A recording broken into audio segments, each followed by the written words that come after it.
बिस्मिल्लाहिर्रहमानिर्रहीम। हमारा आज का टॉपिक है deformities of shoulder and upper limb. Deformities of shoulder and upper limb में कौन कौन सी डिफॉर्मिटीज आ जाती हैं? Sprengel's shoulder, Dupuytren contracture, cubitus varus and cubitus valgus. ठीक है, ये कुछ डिफॉर्मिटीज हैं जिनको आज हम डिस्कस करेंगे। सबसे पहले है स्प्रिंगल्स shoulder. What is springle shoulder?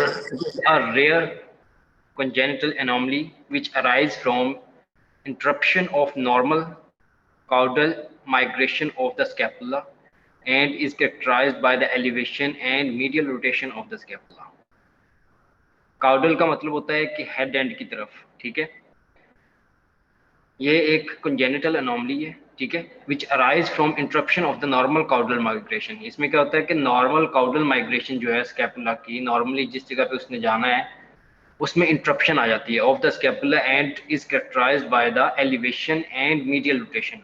और इसमें जो स्कैपुला होगा वो नॉर्मल से ज्यादा एलिवेट होगा और मीडियली रोटेटेड होगा स्प्रिंगल्स शोल्डर में। ठीक है जी काउडल जी, माइग्रेशन का क्या मतलब है? आवाज नहीं आ रही, दोबारा बोलें। Caudal migration. काउडल का मतलब होता है कि हेड एंड जो होता है ना, किस चीज का जो हेड एंड होगा उसको काउडल बोलते हैं। ओके यानी कि सर। हमारे हेड एंड की तरफ जो इसकी मूवमेंट होती है ड्यूरिंग इंट्रायूट्राइन लाइफ स्कैपुला की, उसमें इंटरप्शन आता है। ओके क्लियर सर, है? क्लियर है। स्प्रिंगल शोल्डर फ्रीक्वेंसी से क्या होगा? Most common congenital malformation of the shoulder ग्रिडल। ठीक है, शोल्डर ग्रिडल की मोस्ट कॉमन कंजेनिटल मालफॉर्मेशन है। एंड कंजेनिटली अगर हम देखें तो ये वाली जो डिफॉर्मिटी है बड़ी कॉमन है। As mostly noticed at birth. At the time of birth इसको नोटिस किया जाता है। Gender equal distribution in both sexes, यानी कि मेल और फीमेल में इक्वली डिस्ट्रीब्यूट होता है। Side left side more common than the right, bilateral only in 10%। जो लेफ्ट साइड होती है वो ज़्यादा कॉमनली इन्वॉल्व होती है as compare to right side. और 10% पीपल्स में चांसेस होता है कि बायलेटरल स्प्रिंगल शोल्डर हो सकता है। ठीक है, ये देखें, इसमें अगर आप देखें तो एक जो शोल्डर है, एक साइड का जो शोल्डर है वो डिप्रेस्ड है और दूसरी साइड का थोड़ा एलिवेट है। ठीक है, ये वाला जो एलिवेटेड है ये एबनॉर्मल है। इसमें आप देखें जो स्कैपुला है वो बाहर की तरफ निकला हुआ है और मीडियली रोटेटेड है, जिसकी वजह से उसकी जो कर्व है बाहर की तरफ ज्यादा प्रोमिनेंट है। ये नॉर्मल स्कैपुला है, ये वाला जो है एबनॉर्मल है, इसको स्प्रिंगल शोल्डर बोलते हैं। लेफ्ट साइड पे ये मोस्ट कॉमन होता है। बायलेटरल जो है वो 10% चांसेस हैं कि हो सकता है। Genetics, the condition is sporadic, rarely autosomal dominant pattern of inheritance। यानी कि अगर इसको देखें तो ऑटोसोमल क्रोमोसोम्स के ऊपर ये वाली कैरेक्टरिस्टिक होती है। ठीक है, और ऑटोसोमल डोमिनेंट यानी कि हेट्रोजाइगोटिक क्रोमोसोम होंगे। हेट्रो एक में एक रिसेसिव होगा और दूसरा डोमिनेंट होगा। ठीक है, तो डोमिनेंट जो होगा वो अपनी कैरेक्टरिस्टिक्स शो करेगा। तो ये ऑटोसोमल डोमिनेंट इनहेरिटेंस पैटर्न के थ्रू ही आती है। एम्ब्रियोलॉजी में अगर हम देखें, the scapula is cervical appendages that normally differentiate opposite the C5, C4, C5, C6 vertebrae at the week of fifth week of gestation। जो स्कैपुला होता है सर्वाइकल अपेंडेजेस के लेवल पे ये नॉर्मल डिफरेंशिएट होता है किस जगह पे? Opposite to the C4, C5 and C6 vertebra. यानी कि C4, C5, C6 वर्टिब्रा पे ये डिफरेंशिएट होगा at fifth week of gestation. यानी कि जेस्टेशन के फिफ्थ वीक में ये डिफरेंशिएट होगा opposite to the C5, C4 और and C6 vertebra. Normally descends to the thoracic by the end of the third month of the intrauterine life। Third month के end पे ये cervical level से descend होके thoracic cavity में आ जाएगा। ठीक है, normally descends to the thoracic by the end of the third month. यानी कि थर्ड मंथ के एंड पे ये सर्वाइकल लेवल से डिसेंड होके यानी कि नीचे आ जाता है किस जगह पे? थोरेसिस कैविटी के अंदर। Third month of the intrauterine life. Interruption in the normal caudal migration, यानी कि अगर इस माइग्रेशन में अगर कोई इंटरप्शन हो, यानी कि वो C4, C5, C6 के लेवल से नीचे प्रॉपरली ना आए, the scapula results in a hypoplastic. Hypoplastic का मतलब होता है कि इसकी जो सेल ग्रोथ होती है वो कम हो जाती है। एलिवेटेड स्कैपुला, और उसमें जो स्कैपुला होगा वो एलिवेटेड होगा, उभरा हुआ होगा, प्रोमिनेंट होगा, नोन एज स्प्रिंकल्स डिफॉर्मिटी, और इस डिफॉर्मिटी को हम स्प्रिंगल डिफॉर्मिटी कहते हैं। यानी कि दूसरे स्कैपुला की निस्बत इसका जो साइज होगा वो छोटा होगा और ये उभरा हुआ होगा, ये ज्यादा एलिवेटेड होगा, ज्यादा प्रोमिनेंट होगा। समझ आई है इसकी? इसमें कोई कंफ्यूजन है? दोबारा बोलूं? तो सर कोई कंफ्यूजन नहीं है। उसके बाद है pathophysiology. Occurs between the 9th and 12th week of gestation. ये वाली जो डिफॉर्मिटी स्टार्ट होती है होनी, ये 9th to 12th week of gestation के दरमियान होती है। And rest in the development of bone. जब ये वाली प्रॉब्लम स्टार्ट होती है तो उस टाइम पे क्या होगा कि बोन की जो डेवलपमेंट होगी, यानी कि जो स्कैपुला बोन है उसकी डेवलपमेंट अरेस्ट हो जाएगी, उसकी डेवलपमेंट सीज हो जाएगी, रुक जाएगी। And cartilage and muscles also occurs, यानी कि बोन की डेवलपमेंट, कार्टिलेज की डेवलपमेंट और मसल की डेवलपमेंट उस स्पेसिफिक शोल्डर के ऊपर रेस्ट हो जाएगी, रुक जाएगी, सीज हो जाएगी। द ट्रेपेजियस, रोम्बॉइड और लिवेटर स्कैपुलर मसल में बी एब्सेंट और हाइपोप्लास्टिक। ट्रेपेजियस, रोम्बॉइड और लिवेटर स्कैपुलर मसल जो होंगे या तो वो सिरे से होंगे ही नहीं, अगर होंगे तो हाइपोप्लास्टिक होंगे, यानी कि उनका साइज जो होगा वो छोटा होगा, उनकी सेलुलरिटी जो होगी वो कम होगी। द स्ट्रेटस इंटीरियर मसल में बी वीक, जो स्ट्रेटस इंटीरियर मसल है वो वीक हो सकता है, leading to winging of the scapula.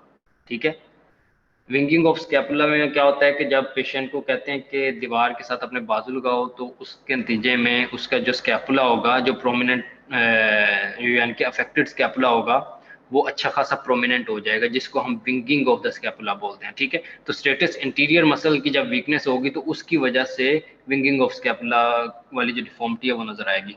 Other muscle such as pectoralis major, latissimus dorsi और स्टर्नोक्लेडोमास्टॉइड में हाइपोप्लास्टिक एंड सिमिलरली इन्वॉल्व। ठीक है, जो दूसरे इस एरिया के मसल्स हैं जैसे कि पेक्टोरलिस मेजर है, ठीक है, लेटिसमिस डोर्सी है, स्टर्नोक्लेडोमास्टॉइड है, इनका भी जो सेलुलरिटी है, इनका जो साइज है वो छोटा हो सकता है। क्लियर है?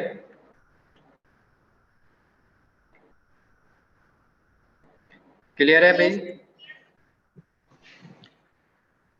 Scapula dysplastic high up than the normal, यानी कि नॉर्मली जिस जगह पे स्कैपुला को होना चाहिए उससे थोड़ा सा अप होगा, या उससे इसका जो लेवल होगा थोड़ा सा हाई होगा। Smaller in vertical plane and larger in horizontal plane. Vertically यानी कि ऊपर से नीचे की तरफ अगर हम देखें तो इसकी जो लेंथ होगी वो कम होगी एज कंपेयर टू विड्थ। अगर इसको हॉरिजॉन्टली देखें तो हॉरिजॉन्टली ये लार्जर होगा हॉरिजॉन्टल प्लेन में, और वर्टिकल प्लेन में यह स्मॉलर होगा। Inferior angle is rotated medially, causing the glenoid to face inferiorly। ठीक है, जो इसका इंफीरियर एंगल होगा वो मीडियली रोटेटेड होगा, यानी कि मीडियल साइड की तरफ वो रोटेट हुआ होगा। जब वो मीडियल साइड की तरफ रोटेट होगा तो उसकी वजह से जो ग्लिनॉइड कैविटी है, वो कैविटी जिसके साथ ह्यूमरस आके शोल्डर जॉइंट बनाती है, ठीक है, ह्यूमरस शोल्डर ग्रिडल के साथ आके जॉइंट बनाती है, वो वाली कैविटी डाउनवर्ड फेस कर रही होगी, इंफीरियरली फेस कर रही होगी। Convexity of the upper supraspinatus portion of the scapula is increased. जब इसकी ये वाली फॉर्म आएगी, ये वाली इसकी शक्ल आएगी, तो उसकी वजह से कन्वेक्सिटी जो होगी वो इंक्रीज हो जाएगी।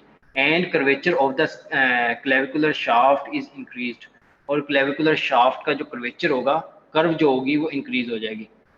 इसमें क्या बता रहा है कि convexity of the upper portion of the scapula is increased. जिस वक्त कन्वेक्सिटी इंक्रीज होगी तो इस जगह पे आपको प्रोमिनेंस नजर आएगी। ये देखें, ये ज्यादा कन्वेक्स है, ठीक है, जिसकी वजह से ये ज्यादा प्रोमिनेंट नजर आ रहा है। कन्वेक्सिटी इंक्रीज होने की वजह से ये ज्यादा प्रोमिनेंट हो जाएगा। और दूसरे नंबर पे जो क्लेविकल है, क्लेविकुलर शाफ्ट है, उसका कर्वेचर जो होगा, उसकी कर्व जो होगी वो डिक्रीज हो जाएगी, forming a narrow scapuloclavicular space. उसकी वजह से जो स्कैपुलो क्लेविकुलर स्पेस होगी वो नैरो हो जाएगी, कम हो जाएगी। May contribute to the brachial plexus compression. जब स्कैपुलो क्लेविकुलर जो स्पेस है वो कम होगी तो उसकी वजह से ब्रेकियल प्लेक्सिस के ऊपर कंप्रेशन होगी, ठीक है, पोस्ट ऑपरेटिवली। यानी कि ऑपरेशन के बाद ब्रेकियल प्लेक्सिस के ऊपर कंप्रेशन आ सकती है। अगर ब्रेकियल प्लेक्सिस के ऊपर कंप्रेशन आएगी तो उस स्पेसिफिक लिम्ब, फॉर एग्जांपल अगर लेफ्ट साइड का ये स्प्रिंगल शोल्डर है तो लेफ्ट साइड के लिम्ब के अंदर ये जो ब्रेकियल प्लेक्सिस कंप्रेशन के जो फीचर्स हैं वो आना स्टार्ट हो जाएंगे, यानी कि रेडियल नर्व की, मीडियन नर्व की, अल्नर नर्व की जो साइन एंड सिम्टम्स हैं वो आना स्टार्ट हो जाएंगे अकॉर्डिंगली। ठीक है, क्लियर है? Yes sir. उसके बाद है एसोसिएटेड एनोमलीज। स्प्रिंगल शोल्डर किन अनोमलीज के साथ एसोसिएट हो सकता है, यानी कि कौन सी अनोमली इसके साथ को एग्जिस्ट कर सकती है। अगर किसी को स्प्रिंगल शोल्डर है तो कौन सी चीज़ हमें देखनी चाहिए कि इसको फ्लाम बीमारी भी हो सकती है। स्पाइन में कौन कौन सी एनोमलीज हो सकती हैं, उसके अंदर स्पाइना बाइफिडा हो सकता है, ठीक है, प्लिपल फिल एनोमली हो सकती है, हेमी वर्टिब्रा यानी कि हाफ वर्टिब्रा हो सकता है, स्कोलियोसिस, पेशेंट में स्कोलियोसिस हो सकता है, ठीक है, कर्वेचर हो सकता है, लेटरल जो कर्वेचर होता है, रिब्स, सर्वाइकल रिब्स हो सकती हैं, यानी कि सर्वाइकल लेवल तक जो रिब्स होती हैं वो पहुंची हुई होती हैं। फ्यूज्ड रिब्स हो सकती हैं, यानी कि रिब्स जो होंगी वो आपस में फ्यूज हुई होंगी। नॉर्मली हमारी रिब्स आपस में फ्यूज नहीं हुई होती हैं, उनके दरमियान में मसल्स होते हैं, ठीक है, इंटरकोस्टल मसल्स जिनको हम बोलते हैं। लेकिन इस कंडीशन में माइट भी पॉसिबल कि उसकी जो रिब्स हैं वो आपस में फ्यूज हुई हों, उनके दरमियान में इंटरकोस्टल मसल्स हों ही ना। ओमोवर्टिब्रल bone, rhomboid or trapezoid shaped structure of cartilage or bone usually lies in a strong fascial sheath which extends from the spiromedial border of the scapula to spinous process, lamina and transverse process of the cervical spine, C4 to C7। इसमें क्या हो सकता है कि ओमोवर्टिबल bone जो है वो involve हो सकती है, यानी कि ओमोवर्टिबल बोन की अनोमलीज आ सकती हैं, रिब्स की अनोमलीज आ सकती हैं और स्पाइन की अनोमलीज आ सकती हैं अलोंग विद स्प्रिंगल शोल्डर। ठीक है, स्प्रिंगल शोल्डर के साथ ये वाली जो स्केलेटल मसल्स की अनोमली है, यानी कि मस्कुलोस्केलेटल सिस्टम की अनोमलीज हैं, ये को एग्जिस्ट कर सकती हैं। उसके बाद है इसके क्लिनिकल फीचर्स। पेशेंट हमारे पास कैसे प्रेजेंट होगा, पेशेंट किस चीज़ की कंप्लेन कर रहा होगा। High position of the scapula, patient बोलेगा कि उसका एक साइड का जो शोल्डर है वो थोड़ा सा ऊंचा है, ठीक है। स्कोलियोसिस की कंप्लेन हो सकती है कि लेटरल कर्वेचर की कंप्लेन करेगा। टोर्टिकुलस की कंप्लेन हो सकती है, उसकी जो गर्दन होगी थोड़ी टेढ़ी होगी, ठीक है, उसको टोर्टिकुलस बोलते हैं।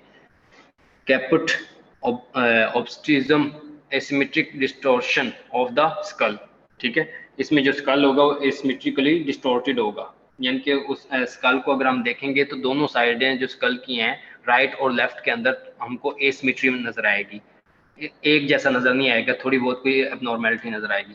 फेशियल एसिमेट्री, अगर उसके फेस को देखें तो फेस के अंदर कोई ना कोई एसिमेट्री नजर आएगी। फेस जो है राइट और लेफ्ट फेस जो होगा उसमें कोई ना कोई एबनॉर्मेलिटी होगी, जिसकी वजह से राइट और लेफ्ट फेस जो है वो बिल्कुल एक जैसा नहीं होगा। नॉर्मली हमारा जो फेस है वो राइट फेस लेफ्ट फेस की तरह एक जैसा होता है, ठीक है, सिमेट्रिकल होता है। उसके बाद फंक्शनल ये कॉस्मेटिक प्रॉब्लम्स वो बताएगा। उसके बाद फंक्शनल प्रॉब्लम्स क्या बताएगा, restricted motion of the scapula and shoulder joint, ठीक है। स्प्रिंगल शोल्डर में वो restricted motion of the scapula, scapula की रिस्ट्रिक्टेड मोशंस होंगी और शोल्डर जॉइंट की रिस्ट्रिक्टेड मोशंस होंगी। फॉर एग्जांपल वो बताएगा कि इस लेवल के ऊपर जो मेरा बाजू है मैं उसको नहीं उठा सकता, मैं अपने शोल्डर को रोटेट नहीं करवा सकता, यानी कि अपने बाजू को रोटेट नहीं करवा सकता ऑन माई शोल्डर जॉइंट।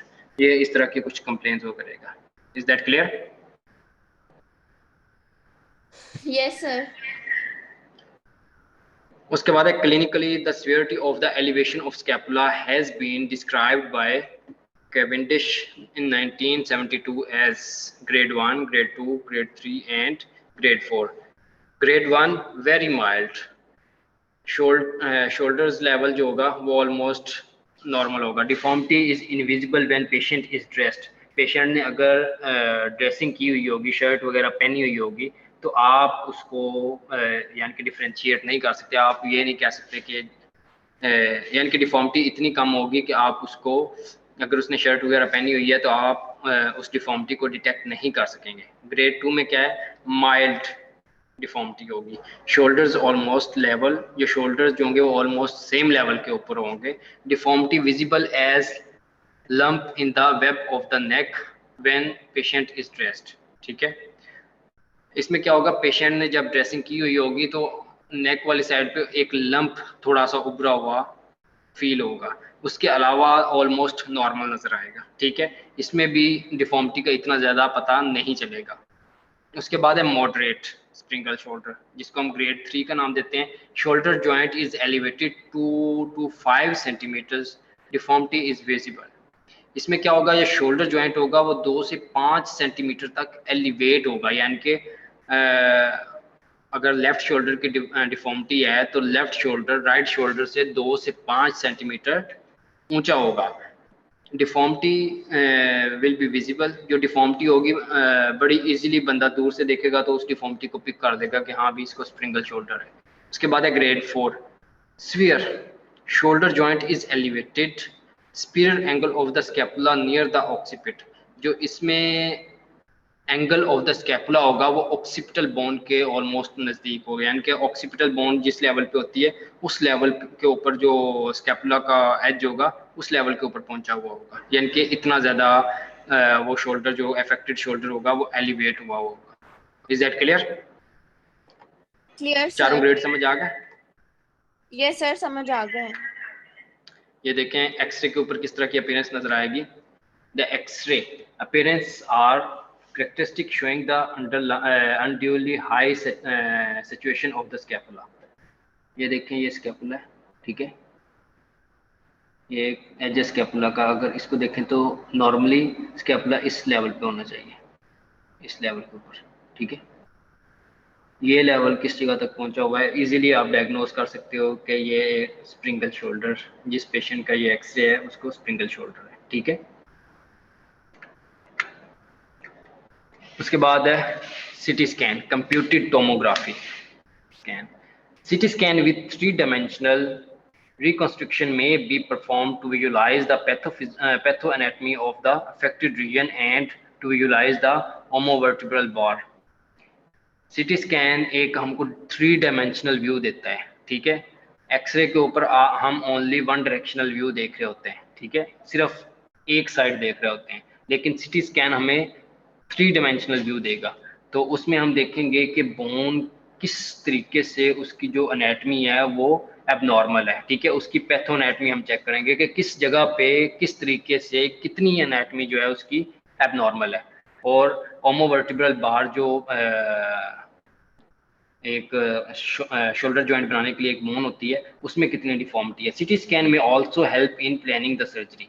और according to the report of computed tomography scan we will plan surgery. ठीक है, कि कौन सी सर्जरी होनी चाहिए, सर्जरी की ज़रूरत है या नहीं है, ये CT स्कैन के ऊपर डिसाइड होगा। Is that clear? Clear sir. उसके बाद है surgical treatment, factors to be assessed. इसमें कौन कौन से फैक्टर्स असेस करके हमने सर्जिकल ट्रीटमेंट स्टार्ट करना है। सीवियरिटी ऑफ द डिफॉर्मिटी, कि डिफॉर्मिटी कितनी सीवियर है, उसके अकॉर्डिंगली हमने सर्जरी प्लान करनी है। फंक्शनल इम्पेयरमेंट, किस लेवल तक फंक्शनल इम्पेयरमेंट है, पेशेंट की मूवमेंट्स जो हैं उनमें कोई रिस्ट्रिक्शन तो नहीं है, अगर रिस्ट्रिक्शन है तो किस लेवल तक रिस्ट्रिक्शन है, ये चीज़ें हमने देखनी है। उसके बाद हमने देखना है कि पेशेंट की एज कितनी है। ठीक है, यंग है, ओल्ड एज है, ठीक है, ये अडल्ट है, ठीक है, वो हमने देखना है। उसके बाद है एसोसिएटेड कोमॉर्बिड कंडीशंस। उसके अलावा जैसा कि हमने देखा है कि इसमें स्पाइन की एबनॉर्मेलिटीज़ भी हैं, ठीक है, इसमें रिब्स की एबनॉर्मेलिटीज़ भी हैं, इसमें शोल्डर जॉइंट की जो बोन है उसकी एबनॉर्मेलिटीज़ भी हैं। तो हमने देखना है कि इसके साथ कौन सी कोमॉर्बिड कंडीशंस हैं, उनको भी मद्देनजर रखते हुए हमने सर्जरी को प्लान करना है। Surgery is best advisable for a patient between 3 and 8 years of age, यानी कि 3 साल से कम ना हो और 8 साल से ज़्यादा ना हो। 3 से 8 के दरमियान वाली जो एज है ये आइडियल एज है for the Sprengel shoulder surgery with moderate और सीवियर कॉस्मेटिक फंक्शनल और डिफॉर्मिटी। किन लोगों में ये की जाती है कि जिनमें moderate to severe cosmetic problem आ रहा हो, यानी कि कॉस्मेटिकली मॉडरेट टू सीवियर अच्छा खासा यानी कि डिफॉर्मिटी नजर आ रही हो, उसके अलावा फंक्शनल डिफॉर्मिटी हो, फंक्शनल इम्पेयरमेंट हो, उनके अंदर ये सर्जरी जो है एडवाइस की जाती है। The presence of associated congenital anomaly may be contraindicated to the operation. अगर कोई कंजेनिटल एनोमली यानी कि किसी कॉन्जेनिटल अनोमली के साथ ये एसोसिएटेड है स्प्रिंगल शोल्डर, तो उसमें हो सकता है कि जो ये वाला जो सर्जरी है, सर्जिकल ट्रीटमेंट है, ये कॉन्ट्राइंडिकेटेड हो, ठीक है। बट डिपेंड करता है कि कौन सी वो कंजेनिटल अनोमली है। Surgical intervention before the age of 2 year is extensive and is technically more difficult, ठीक है। अगर हम 2 साल से पहले सर्जरी करना चाहें तो ये वो सर्जरी एक तो ज़्यादा यानी कि एक्सटेंसिव होगी, बड़ी सर्जरी होगी। उसके अलावा इसके अंदर जो सर्जरी के अंदर कॉम्प्लिकेशंस हैं वो ज़्यादा होंगी। उसके अलावा जो सर्जरी की टेक्निकल चीज़ें हैं वो काफ़ी ज़्यादा डिफिकल्ट हैं। Best results are obtained if surgery is performed below the age of 5, यानी कि 2 साल से ज़्यादा हो या 3 साल से ज़्यादा हो और 5 साल से कम हो, यानी कि बेस्ट जो एज है वो ये वाली है। उसके अलावा 3 से 8 जो है ये मीन एज है, यानी कि इस एज के दरमियान हम परफॉर्म कर सकते हैं। लेकिन best results are obtained if surgery is performed below the age of 5। Is that clear? Yes, sir.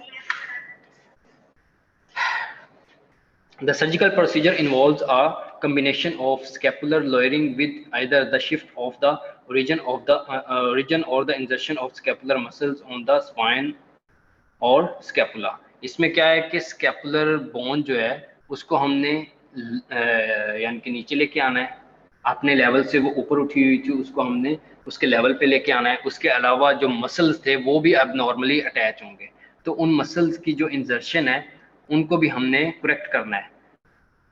इंजर्शन of the scapular muscles on the spine, उनको हम स्पाइन के ऊपर इंसर्ट करवा सकते हैं या स्कैपुला के ऊपर। Resection of the superomedial border and omovertebral bar resection, इसमें क्या कर सकते हैं कि स्पीरोमीडियल बॉर्डर जो है उसको रिसेक्ट कर सकते हैं, उसको काट के निकाल सकते हैं, या ओमोवर्टिब्रल बार रिसेक्शन, ओमोवर्टिब्रल जो पोर्शन है स्कैपुलर बोन का उसको रिसेक्ट कर सकते हैं। पोस्ट ऑपरेटिव कॉम्प्लिकेशंस, ऑपरेशन के बाद कौन कौन सी कॉम्प्लिकेशंस हो सकती हैं? Winging of the scapula, serratus anterior muscle अगर डैमेज हो गया है तो सेरेटस इंटीरियर मसल की जो कॉम्प्लिकेशन है वो होती है winging of the scapula, that may result from incomplete reattachment of the serratus muscle, serratus anterior muscle, ठीक है। अगर सेरेटस इंटीरियर मसल जो है वो उसकी जो रीअटैचमेंट है वो इनकम्प्लीट है तो उसकी वजह से विंगिंग ऑफ स्कैपुला हो सकता है। ब्रेकियल प्लेक्सिस इंजरी हो सकती है, क्यों हो सकती है? क्योंकि ब्रेकियल प्लेक्सिस इस जगह से पास हो रहा है, ठीक है, जिस जगह पे हम सर्जरी कर रहे हैं, तो पॉसिबिलिटी है कि ड्यूरिंग सर्जरी हम ब्रेकियल प्लेक्सिस को इंजर कर दें, तो ये एक कॉम्प्लिकेशन है। उसके अलावा किलॉइड फॉर्मेशन, किलॉइड होते हैं स्कार, यानी कि hypertrophic scar.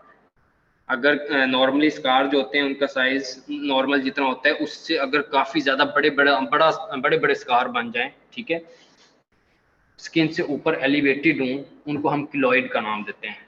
Hypertrophic scars are called keloid.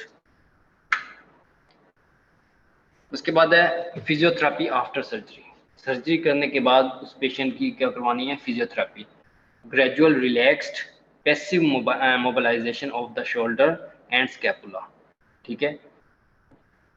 Gradually relax passive mobilisation करवानी है हमने शोल्डर एंड स्कैपुला की। suitable pain relieving modalities like TENS, IFT and hydrocollector packs may be used to induce relaxation, यानी कि ये वाली पेन रिलीविंग मोडेलिटीज हमने use करनी है। उसके अलावा special attention is given to achieve early mobility of the scapula, इसमें क्या करना है कि स्कैपुला की अर्ली मोबिलिटी जो है उसको पॉसिबल बनाना है। And the shoulder abduction and elevation, और उसके अलावा शोल्डर की अबडक्शन और उसकी एलिवेशन, और all mobilisation and strengthening of the shoulder girdle muscles, क्योंकि इसमें क्या होता है कि हम शोल्डर ग्रिडल के जो मसल्स होते हैं उनकी दोबारा रीअटैचमेंट करवाते हैं स्पाइन के ऊपर और स्कैपुला के ऊपर, तो इस वजह से एक तो अर्ली मोबिलाइजेशन करवानी है, अर्ली मोबिलाइजेशन के बाद उन मसल्स की स्ट्रेंथनिंग भी करवानी है। Emphasise maximum possible correction of the posture of the shoulder and maintain it, और उसके अलावा कोशिश करनी है कि शोल्डर का जो पोस्चर है उसको मैक्सिमम जितना भी करेक्ट पोजीशन पे लाया जा सके उसको लेके आया जाए और उसको उस जगह पे मेंटेन रखा जाए। Is that clear? Clear, hello, sir. उसके बाद आ जाता है डुपाइट्रेंस contracture. It is a proliferative fibroplasia of the subcutaneous palmar tissue occurring in the form of nodules and cords that may result in secondary progressive and irreversible flexion contracture of the finger joints. ये क्या है? Proliferative फाइब्रोप्लेशिया। फाइब्रोप्लेशिया क्या होता है कि mature fibrous tissue जो होते हैं वो प्रोलिफरेट होते हैं, ठीक है। किस जगह पे होंगे? सबकुटेनियस पामर टिश्यू के ऊपर। और क्या चीज बनाएंगे? वो नोड्यूल्स बनाएंगे और कॉर्ड्स बनाएंगे। नोड्यूल्स और कॉर्ड बनेंगे, ये इनके अंदर फ्लेक्सिबिलिटी नहीं होती। जिस वक्त इनके अंदर फ्लेक्सिबिलिटी नहीं होगी तो इनकी वजह से वहां पे क्या होगा? एक कॉन्ट्रैक्शन बनेगी, ठीक है, एक प्रोग्रेसिव कॉन्ट्रैक्शन बनेगी, इरिवर्सिबल फ्लेक्शन कॉन्ट्रैक्चर, यानी कि उस जगह पे कॉन्ट्रैक्चर बनेगा। और ये कॉन्ट्रैक्चर किस जगह पे आपको शो होगा? Of the finger joints. Other changes इसमें क्या आएंगे? Thinning of the overlying subcutaneous fat.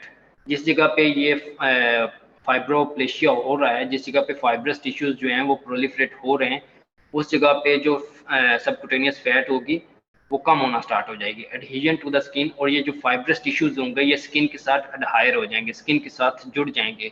Letter pitting और डिम्पलिंग ऑफ द स्किन। जिस वक्त ये स्किन के साथ जुड़ जाएंगे, नीचे से सबकुटेनियस फैट जो है वो आहिस्ता आहिस्ता खत्म होना स्टार्ट हो जाएगी, तो उस जगह पे स्किन के ऊपर डिम्पल्स बनना स्टार्ट हो जाएंगे, उस जगह पे स्किन के ऊपर पिटिंग डिप्रेशंस बनना स्टार्ट हो जाएंगे। और कुछ इस तरह नजर आएगा, ये देखें स्किन के अंदर जो क्या है कि फाइब्रस टिश्यूज बने हैं उनकी वजह से कॉन्ट्रैक्चर बना है, ठीक है। और उसके अलावा सबकुटेनियस फैट जो है वो लॉस हुई है। सबकुटेनियस फैट लॉस होने के बाद जो स्किन थी वो उन प्लास्टिक टिश्यूज के साथ अडहायर होगी, अडहीजन बन गई, ठीक है। अडहीजन बनने के बाद साइड्स पे आप देख सकते हैं कि डिप्रेशंस बनी हुई हैं, ठीक है। इसको हम बोलते हैं डुपाइट्रेंस contracture. Epidemiology. Incidence increases with increasing age and peaks between 40 to 60 year. जैसे जैसे एज इंक्रीज होगी, डुपाइट्रेंस कॉन्ट्रैक्चर के जो इंसिडेंस है, जो चांसेस हैं वो इंक्रीज होते जाएंगे। मैक्सिमम जो चांस होते हैं 40 टू 60 ईयर्स, यानी कि इस एज ग्रुप के दरमियान डुपाइट्रेंस कॉन्ट्रैक्चर के चांसेस हैं वो मैक्सिमम है। Sex male more than the females. Males के अंदर ये वाली प्रॉब्लम जो है वो ज़्यादा होती है as compare to females. 7 to 15 times ज़्यादा होती है मेल्स के अंदर। रेस, वाइट कोकेशियन रेस के अंदर ये ज़्यादा होंगे। Geographic north European. Genetics is unclear, ठीक है। जेनेटिकली इसका कोई रोल है या नहीं है, ये अभी तक क्लियर नहीं हुआ है, इसके अभी तक कोई भी स्टडी नहीं आई, ठीक है। डुपाइट्रेंस कॉन्ट्रैक्चर एसोसिएटेड विद, ये किन कोमॉर्बिडिटीज़ के साथ एसोसिएट हो सकता है, किन चीज़ों के साथ एसोसिएट हो सकते हैं, यानी कि कौन सी चीज़ अगर डुपाइट्रेंस कॉन्ट्रैक्चर है तो उसमें हमने इसके अलावा कौन सी चीज़ें देखनी है। देखना है कि पेशेंट को डायबिटिक तो नहीं है, diabetes mellitus, smoker, alcoholism and liver disease, HIV infection, epilepsy, anti epileptic drugs, phenobarbitone के साथ ये एसोसिएट होता है, ठीक है। Trauma, manual labour, rheumatoid disease, previous myocardial infarction, plantar fasciitis, Peyronie's disease, ठीक है। यानी कि ये वाली जो डिजीज़ हैं इनके अंदर ये डुपाइट्रेंस कॉन्ट्रैक्चर इनके साथ एसोसिएट हो सकता है। अगर ये वाली डिजीज़ हैं और साथ में आपको स्पेसिफिक फीचर्स मिल रही हैं तो आप इनमें से कोई भी इनकी डिजीज़ है और आपको हैंड के ऊपर ये वाली स्पेसिफिक फीचर मिल रही है तो आप उसको एज अ डुपाइट्रेंस कॉन्ट्रैक्चर लेबल कर सकते हैं। क्लियर है? Yes sir. सिम्टम्स इसकी क्या होंगी? The first notice tender nodule और प्रोग्रेसिव पामर कॉर्ड डेवलपमेंट। इसमें क्या होगा? पहले नंबर पे पेशेंट क्या नोटिस करेगा कि टेंडर नोड्यूल है, ठीक है। कोई नोड्यूल टाइप कोई चीज़ है जो कि स्किन के अंदर होगी, जो कि टेंडर होगी, यानी कि टच करने से पेन होगी। प्रोग्रेसिव पामर कॉर्ड डेवलपमेंट, या पाम के ऊपर कोई कॉर्ड डेवलप होगा। कॉर्ड होता है यानी कि रस्सी की तरह मजबूत कोई चीज़ ना, जो कि खिंचाव पैदा कर रही होती है, ठीक है।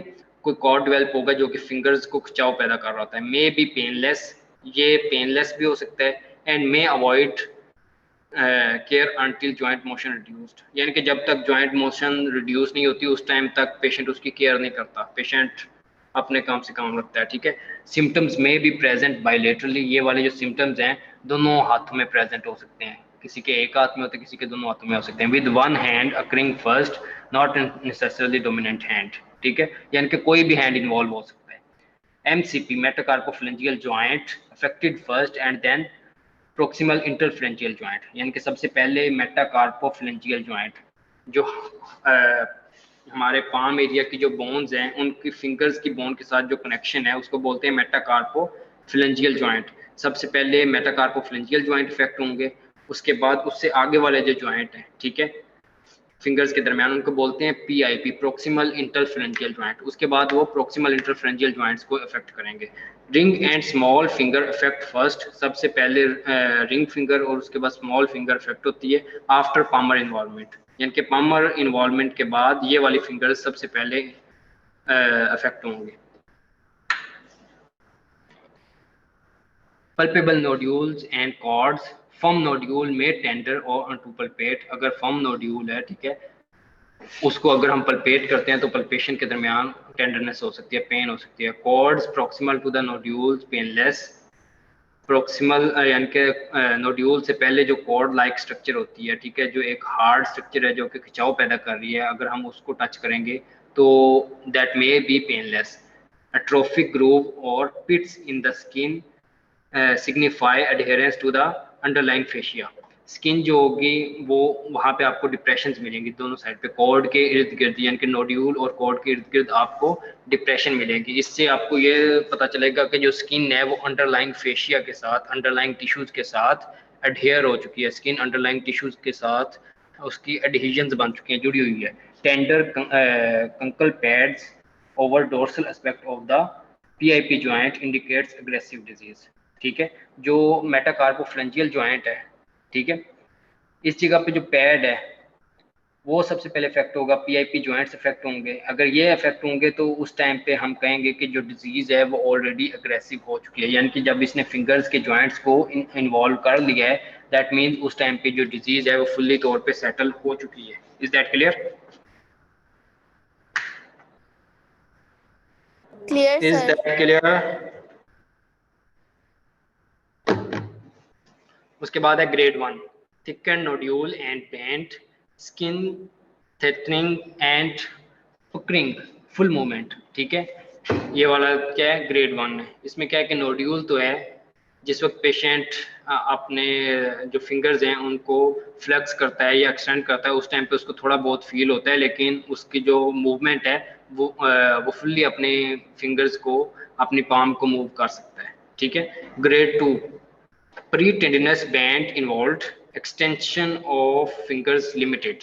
इसमें क्या होगा कि प्री टेंडिनस, जो टेंडन से पहले का जो बैंड है वो इन्वॉल्व होगा, इस टाइम पे आके जो फिंगर्स की मूवमेंट होगी वो रिस्ट्रिक्ट हो जाएगी। ग्रेड 1 में फिंगर्स जो हैं वो टोटली मूव कर सकती हैं, ठीक है, उनकी मूवमेंट कंप्लीटली करवा सकता है पेशेंट, ठीक है, थोड़ी बहुत रिस्ट्रिक्शन के साथ मूवमेंट जो है वो 100% है।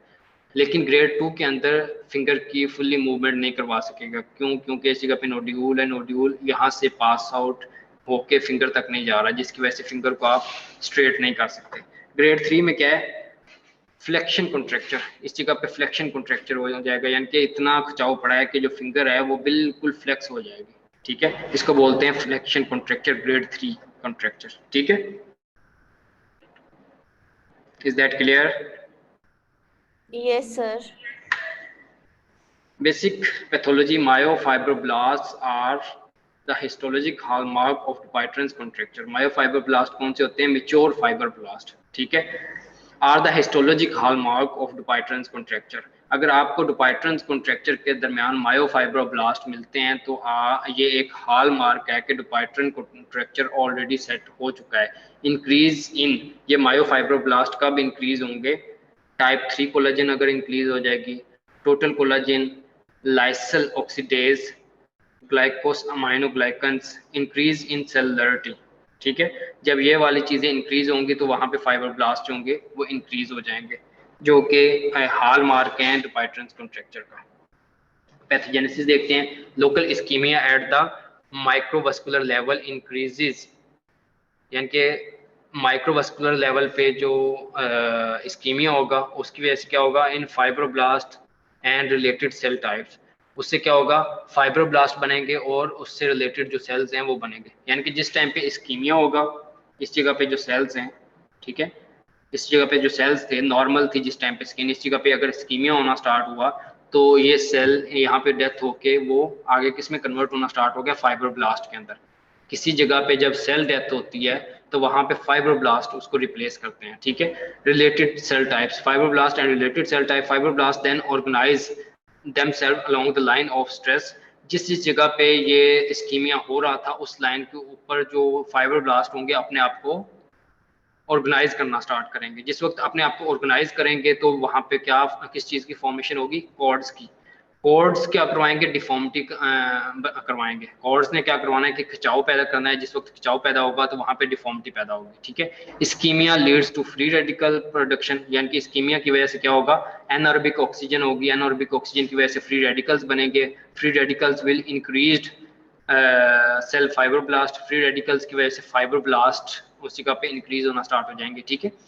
Smoking, HIV, alcohol will promote free radicals, यानी कि ये वाली जो तीन चीजें हैं ये भी फ्री रेडिकल्स को प्रमोट करती हैं, जिसकी वजह से क्या होगा वहाँ उस स्पेसिफिक एरिया के अंदर फाइब्रोब्लास्ट इंक्रीज होंगे।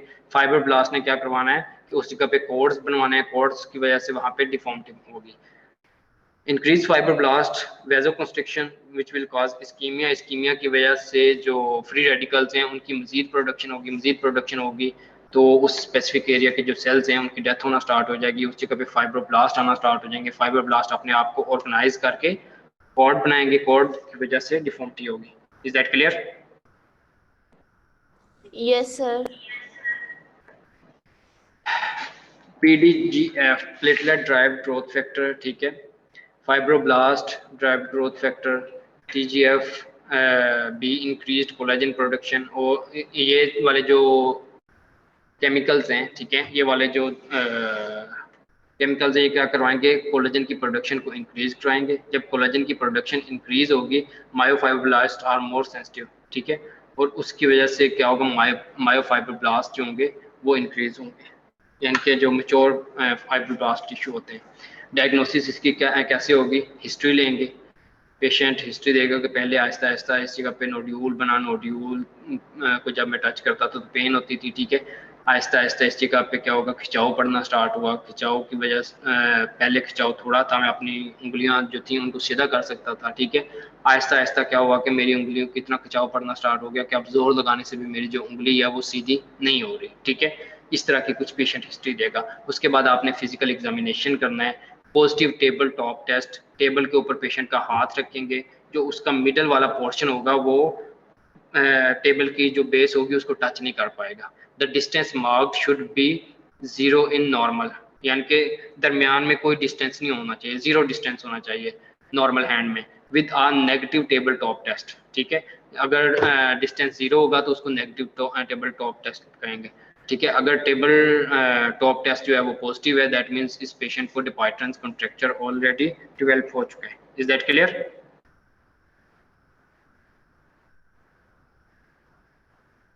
Is that clear? Clear sir.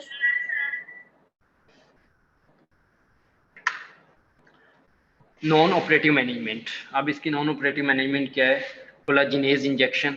इसमें क्या करेंगे कि कोलाजिन को ब्रेक डाउन करवाने वाले जो इंजेक्शन है वो हम देंगे, उसको बोलते हैं कोलाजिनेज इंजेक्शन। उसके अलावा गैमा इंटरफेरॉन इंजेक्शन देंगे, यानी कि उन फाइब्रोप्लास्टिक फाइब्रस टिश्यूज़ के अंदर हम ये वाले इंजेक्शन इंजेक्ट करेंगे जिसकी वजह से वो डिस्ट्रॉय होंगे और में भी जो कॉन्ट्रैक्चर है वो ब्रेक हो सके, इसके अंदर थोड़ी कमी आ सके। ये है नॉन ऑपरेटिव मैनेजमेंट।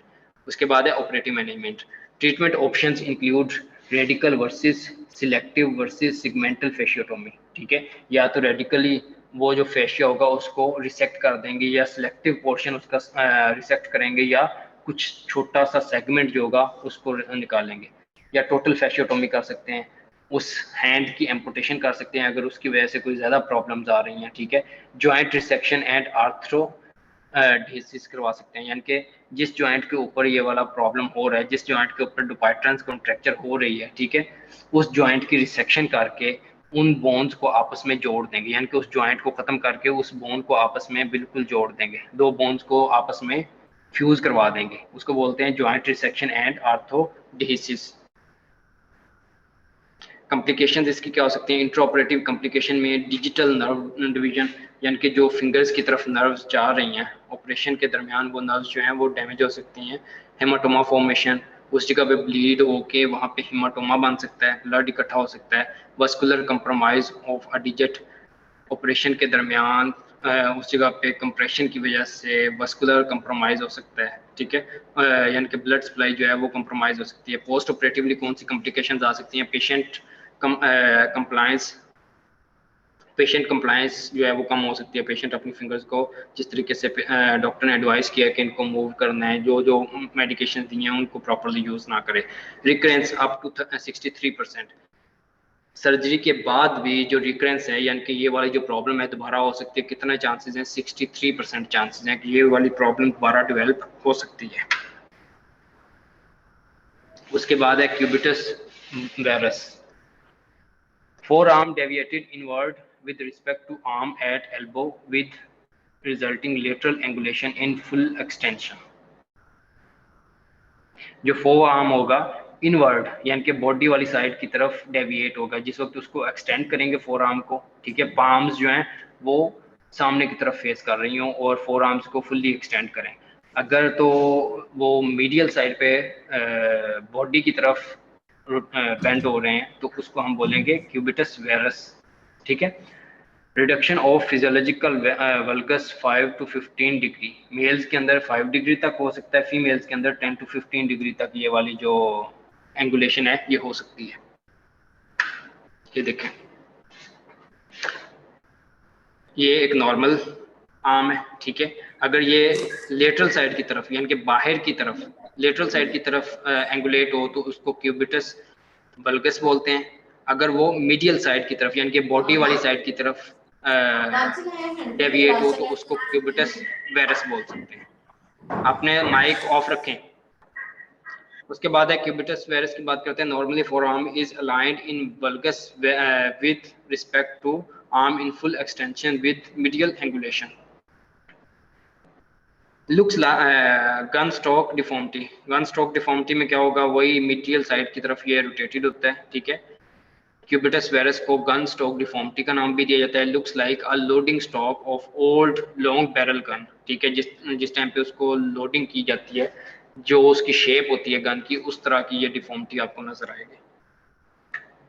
कॉजेज इसकी क्या है? Most common cause is malunited supracondylar humerus fracture, ठीक है। सुप्राकोंडाइलर फ्रैक्चर अगर हुआ है, अगर वो मेल यूनाइटेड है, वो प्रॉपरली यूनाइट नहीं हो सका, ठीक है, फ्रैक्चर के बाद उसको जोड़ने की कोशिश की गई, ठीक है, लेकिन वो प्रॉपरली यूनाइट नहीं हुआ तो उसकी वजह से क्यूबिटस वायरस हो सकता है। इन्फेक्टिव काजेज हो सकती हैं मीडियल ग्रोथ प्लेट डैमेज, ठीक है। मीडियल साइड पे जो ग्रोथ प्लेट है आर्म की, फोर आर्म की, ठीक है, वो ग्रोथ प्लेट जिसने फोर आर्म की लेंथ जो है उसको इंक्रीज करना है। मीडियल साइड की प्लेट अगर डैमेज होगी है तो मीडियल साइड पे ग्रोथ नहीं होगी, लेटरल साइड पे ग्रोथ होगी। जब लेटरल साइड पे ग्रोथ होती जाएगी तो लेटरल साइड जो है वो लेंथ में इंक्रीज होगी, लेकिन मीडियल साइड की ग्रोथ प्लेट डैमेज होने की वजह से मीडियल साइड लेंथ में इंक्रीज नहीं होगी। तो इस वजह से जो डिफॉर्मिटी है वो डेवलप होना स्टार्ट हो जाएगी, यानी कि मीडियल साइड की तरफ रोटेशन स्टार्ट हो जाएगी। उसके बाद है vascular osteonecrosis of the trochlea. Trochlea की ऑस्टियोनेक्रोसिस हो सकती है। ऑस्टियोनेक्रोसिस की सूरत में मीडियल साइड की तरफ रोटेशन हो सकती है। Traumatic lateral condyle fracture, lateral condyle का अगर फ्रैक्चर हो जाए, ठीक है, और जब उसको उस फ्रैक्चर को रिपेयर किया जाता है, रिपेयर के नतीजे में जो आर्म है उसमें डिफॉर्मिटी आ सकती है। क्यूबिटस वायरस की डिफॉर्मिटी जो है वो कॉमन है। Neoplastic secondary to exostosis in distal lateral humerus. Exostosis होता है कि जिसमें जो कार्टिलेज है उसका जो अब नॉर्मल ग्रोथ होती है, ठीक है, न्यूप्लास्टिक ग्रोथ होती है, तो उस वजह से भी ये वाली डिफॉर्मिटी आ सकती है क्यूबिटस वायरस। उसके बाद कॉन्जेनिटल एपिफाइसियल डिस्प्लेशिया, एपिफाइसिस का अगर डिस्प्लेशिया हो जाए, ठीक है, अब नॉर्मल सेल ग्रोथ हो जाए एपिफाइसिस की, तो उस वजह से भी क्यूबिटस वायरस डिफॉर्मिटी आ सकती है। ये कुछ कॉजेज हैं जो कि क्यूबिटस वायरस डिफॉर्मिटी कॉज करवा सकती हैं। आवाज़ आ रही है ना सबको? Yes, sir. Cubitus varus graded by severity. Grade 1 loss of the physiologic valgus angle, यानी कि जो नॉर्मल एंगल होगा ग्रेड 1 के अंदर वो लॉस होगा, थोड़ा सा एंगल लॉस हो गया। ग्रेड 2 में क्या होगा, 0 to 10 degree of the virus, इसमें 0 से 10 डिग्री तक एंगुलेशन आ जाएगी। ग्रेड 3 में क्या होगा, 11 to 20 डिग्री, अगर जो डिफॉर्मिटी है उसकी जो एंगुलेशन है वो 11 to 20 डिग्री तक चली गई है तो उसको ग्रेड 3 बोलेंगे। अगर मोर देन 20 डिग्री है तो उसको ग्रेड 4 बोलेंगे। ठीक है। डायग्नोसिस इसकी कैसे करेंगे, पेशेंट हिस्ट्री देगा कि उसको इन्फेक्शन हुई थी, उसको उसके इधर कोई मैस है, ठीक है, या ग्रोथ की कोई हिस्ट्री दे देगा, ठीक है, किसी भी किस्म के फ्रैक्चर की हिस्ट्री दे देगा, ट्रॉमा की हिस्ट्री दे देगा, ठीक है, कोई इस तरह की हिस्ट्री आपको मिलेगी। तो उसके अलावा आप उसको एग्जामिन करेंगे, ठीक है, फिजिकल एग्जाम उसका करेंगे, उसके बाद आप चेस्ट उसका उस स्पेसिफिक लिम्ब का एक्सरे करवाएंगे, एपी और लेटरल व्यू, तो उसमें आपको फाइंडिंग्स मिल जाएंगी। इन 3 चीज़ों की बेसिस पे आप अपनी जो डायग्नोसिस है उसको इजीली सेट कर सकते हैं कि ये क्यूबिटस वायरस है या किसी और वजह से डिफॉर्मिटी है। ट्रीटमेंट इसके क्या होगा, cubitus varus deformity has no tendency for spontaneous correction but it always has to be corrected. जो क्यूबिटस वायरस है ये स्पॉन्टेनियसली खुद ब खुद ठीक होने वाली डिफॉर्मिटी नहीं है। ये नहीं है कि बस ठीक है इसको छोड़ दो ये खुद ब खुद ठीक हो जाएगी। Treatment options include observation with expectant remodelling, इसकी रिमॉडलिंग के साथ आपने इसको फॉलो अप करना है। हेमी एपिफाइजियोडेसिस एंड ग्रोथ अल्ट्रेशन, जो एपिफाइशियल प्लेट है, ठीक है, उसको यानी कि लेटरल साइड की जो एपिफाइसिस प्लेट, हाफ हेमिफाइसिस प्लेट है, उसको आपने निकाल देना है, ठीक है, ताकि उस साइड की जो ग्रोथ है वो रुक जाए। राइट साइड की जो हेमिफाइसिस प्लेट है उसको रहने देना है। जब आप उस साइड की हेमिफाइसिस प्लेट निकाल देंगे तो जो फोर आर्म का एंगल होगा वो खुद ब खुद ही बेहतर होना स्टार्ट हो जाएगा। उस साइड की जो ग्रोथ है वो भी रुकी, राइट साइड की जो ग्रोथ है यानी कि मीडियल साइड की जो ग्रोथ है वो स्लोली होती रहेगी, तो ये जो एंगल है ये इंप्रूव होना स्टार्ट हो जाएगा। उसके अलावा कौन सा हमारे पास मेथड है, करेक्टिव ओस्टियोटोमी, या हम क्या करेंगे, बोन का छोटा सा पीस लेटरल साइड से निकाल देंगे। जब लेटरल साइड से बोन का पीस निकालेंगे तो ऑटोमेटिकली जो एंगल है वो करेक्ट हो जाएगा। Is that clear? Clear, sir. Complications of osteotomy, अगर हम बोन का पीस निकालते हैं तो उसकी वजह से कौन सी कॉम्प्लिकेशंस आ सकती हैं? स्टिफनेस आ सकती है। स्टिफनेस क्यों आएगी? मायोसाइटस ओसिफिकेंस, बोन जो मसल्स हैं उनके अंदर अगर कैल्शियम डिपॉजिट हो के वो भी बोन के टिश्यूज की तरह कन्वर्ट होना स्टार्ट हो जाएं तो उसको बोलते हैं मायोसाइटस ओसिफिकेंस। ठीक है, मसल्स की इन्फ्लेमेशन होगी और उनमें बोन टिश्यूज जो होंगे वो डिपॉजिट होना स्टार्ट हो जाएंगे। नर्व इंजरी हो सकती है, जिस टाइम पे हमने क्या किया कि ओस्टियोटोमी के दरमियान हम उस जगह से गुजरने वाली जो नर्व्स हैं उनको इंजर कर सकते हैं। फॉर एग्जांपल उस जगह से कौन सी नर्व्स गुजर रही होती हैं, रेडियल नर्व गुजर रही होती है और अल्नर नर्व गुजर रही होती है। ठीक है, इन दोनों में से हमने अगर किसी नर्व को डैमेज कर दिया तो अकॉर्डिंग टू द डैमेज आपको सिम्टम्स मिलेंगे। उसके बाद क्या है, परसिस्टेंट डिफॉर्मिटी। परसिस्टेंट डिफॉर्मिटी में अंडर करेक्शन, उसके बाद रिकरेंट डिफॉर्मिटी। ठीक है, यानी कि परसिस्टेंट डिफॉर्मिटी जो है वो उसी तरह रहेगी जब तक उसको हम करेक्ट नहीं करेंगे। रिकरेंट डिफॉर्मिटी, आपने एक दफ़ा डिफॉर्मिटी को करेक्ट कर दिया है और डिफॉर्मिटी करेक्ट करने के बाद दोबारा फिर वही प्रॉब्लम हो गई, आपने बोन का पीस निकाल के उसका जो एंगल था उसको सीधा कर दिया, एंगल सीधा करने के बाद 2 साल बाद दोबारा फिर 12 हो गया। उसके अलावा नॉन यूनियन हो सकता है, आपने बोन का पीस निकाला, बोन का पीस निकालने के बाद आपने बोन के जो दोनों एजेस थे उनको आपस में मिला दिया, लेकिन वो बोन आपस में प्रॉपरली यूनाइट नहीं हो सकी, उसको नॉन यूनियन बोलेंगे। ठीक है, उसके बाद है ओस्टियोमाइलाइटिस, बोन की इन्फ्लेमेशन हो सकती है। अनसेटिस्फैक्ट्री स्कार, जिस जगह से आपने सर्जरी की है उस जगह पे स्कार फॉर्मेशन हो गई है, ठीक है, जिसकी वजह से जो पेशेंट है वो अनसेटिस्फाई होगा कि ये इतना बड़ा स्कार इधर क्यों बन गया। ठीक है, ये कॉम्प्लिकेशंस है। ये कुछ कॉम्प्लिकेशंस हैं जो कि ओस्टियोटोमी के बाद आपको मिल सकती हैं। उसके बाद है pseudocubitus varus, lateral screw formation in lateral condyle humerus, fracture due to elevation of the periosteum, and new bone formation leads to lateral bulge with normal carrying angle. इसमें क्या होता है कि सूडोक्यूबिटस वायरस में क्या होता है कि लेटरल स्क्रू होगा, लेटरल कंडाइल, ह्यूमरस के लेटरल कंडाइल का फ्रैक्चर हुआ। जिस वक्त फ्रैक्चर हुआ तो उस जगह पे हीलिंग के दरमियान उस जगह पे बोन टिश्यूज डिपॉजिट होना स्टार्ट हो गए। तो जब हील होता है तो उस टाइम उस जगह पे एक्टिवली बोन फॉर्मेशन हो रही होती है। आहिस्ता आहिस्ता उस जगह पे बोन जो है वो ओवर फॉर्मेशन होगी, ठीक है, ओवर ग्रोथ हो गई बोन की। ओवर ग्रोथ होने की वजह से वहां पे आपको एक एंगल मिलना स्टार्ट हो गया। लेकिन आपने अगर कैरिंग एंगल चेक किया, यानी कि वो एंगल जो कि अगर बाजू को सीधा करके यानी कि शर्ट को साइड पे करके आपने उसका कैरिंग एंगल देखा, कैरिंग एंगल बिल्कुल नॉर्मल होगा।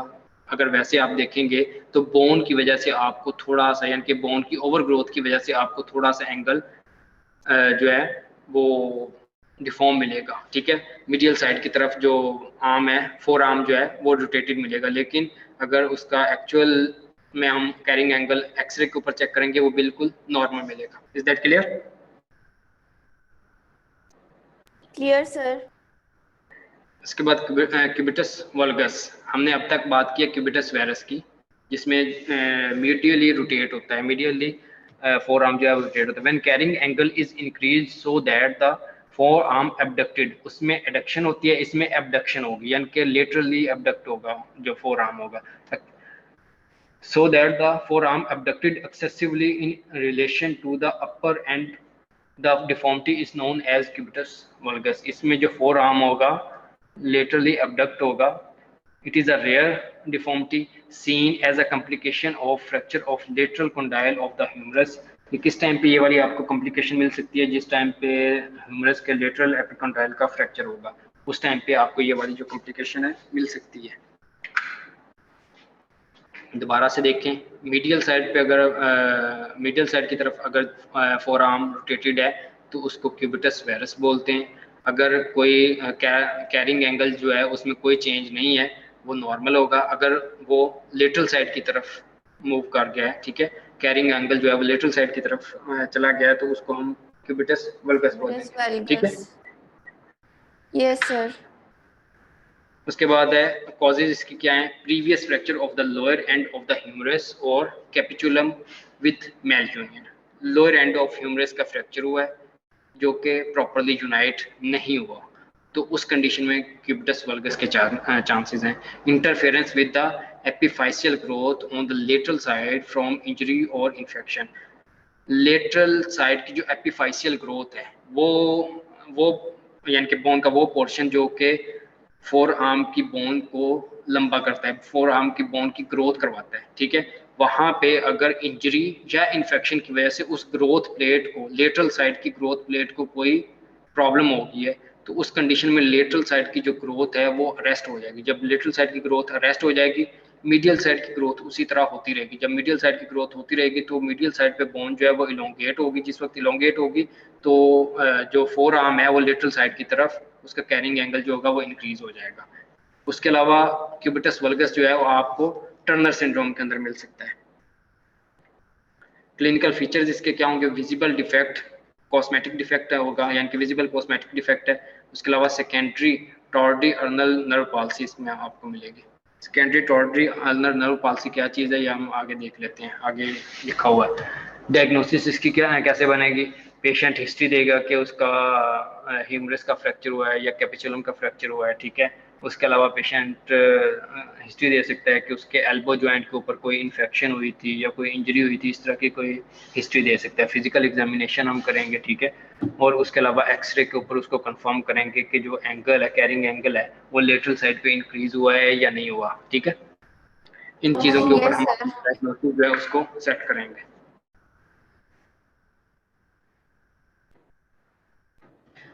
टार्डी अल्नर नर्व पाल्सी क्या चीज़ है? Also called traumatic ulnar neuritis.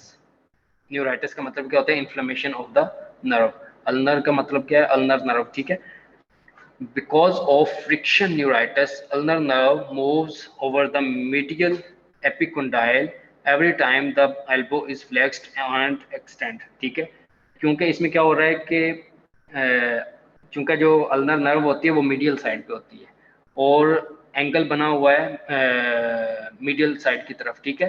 यानी कि जो फोर आर्म है वो लेटरल साइड की तरफ रोटेट हुआ है, जिसकी वजह से जो मीडियल एंड है एल्बो जॉइंट का, उस जगह से नर्व पास हो रही है, और जिस वक्त पेशेंट अपने फोर आर्म को फ्लेक्स करेगा या एक्सटेंड करेगा तो मीडियल नर्व उस एंगल के ऊपर रबिंग होगी उसकी, ठीक है, फ्रिक्शन होगी। जिस वक्त फ्रिक्शन होगी तो उस नर्व की इन्फ्लेमेशन हो जाएगी, अल्नर नर्व की, ठीक है, जिसको हम टार्डी अल्नर नर्व पाल्सी का नाम देते हैं।